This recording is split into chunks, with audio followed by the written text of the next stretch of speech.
Well, thank you everyone for joining us this morning. I'm John Racanelli, the CEO of the Aquarium.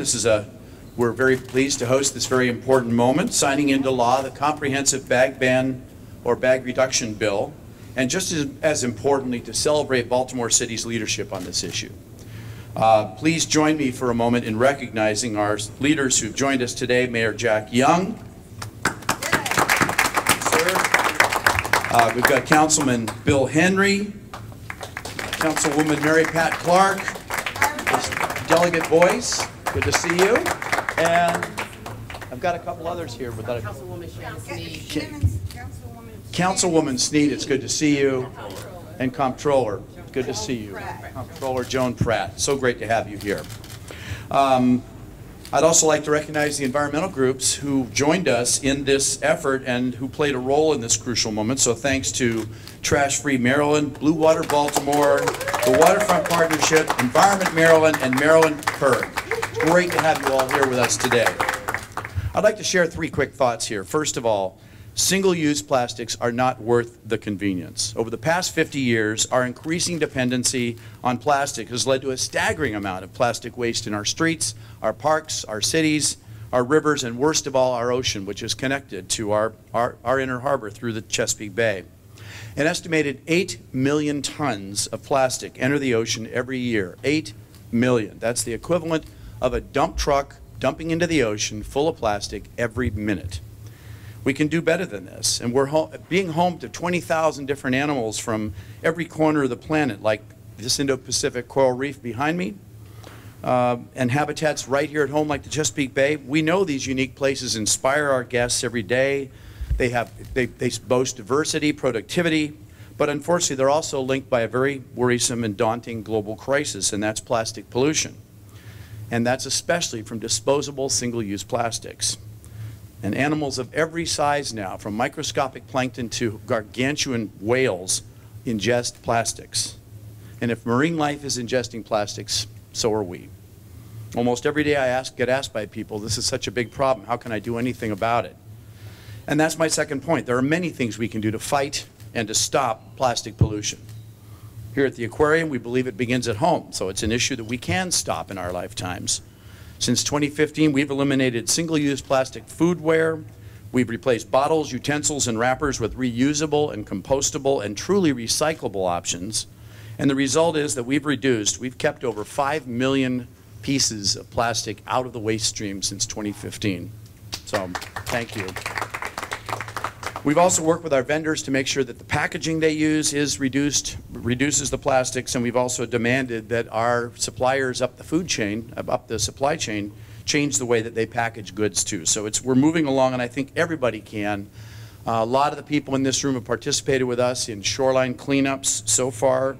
We've removed over 1 million pieces of debris, plastic debris, from our beloved Chesapeake Bay and our inner harbor in the last 5 years, from Fort McHenry to Ocean City. So we can do it, but our work isn't done. And with all these efforts, there's still much more we can do to combat this problem, especially at its source.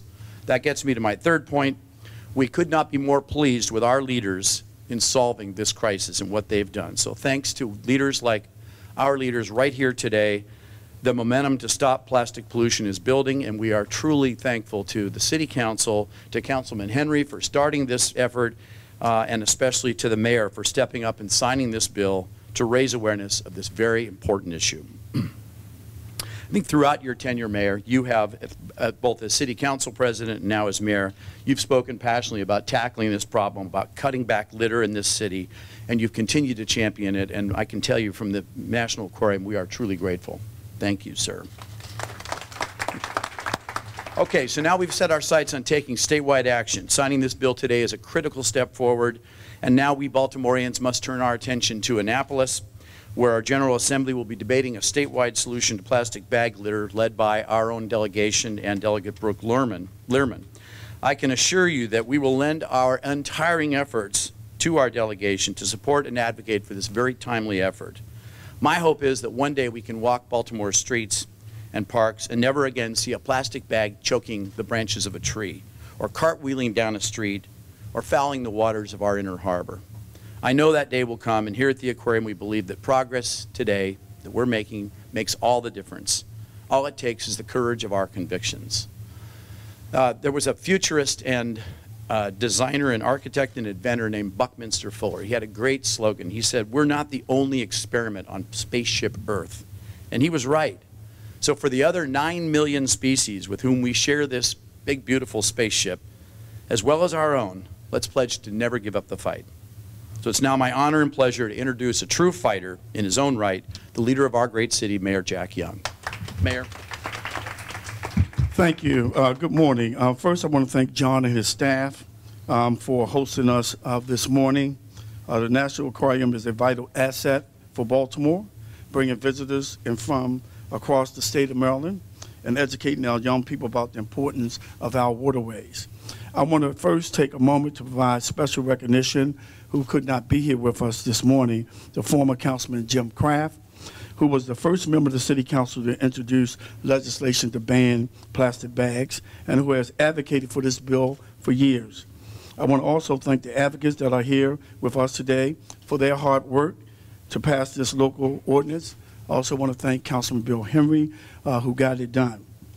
And to recognize the hard work ahead of us to pass a plastic bag ban at the state level during the 2020 legislative session.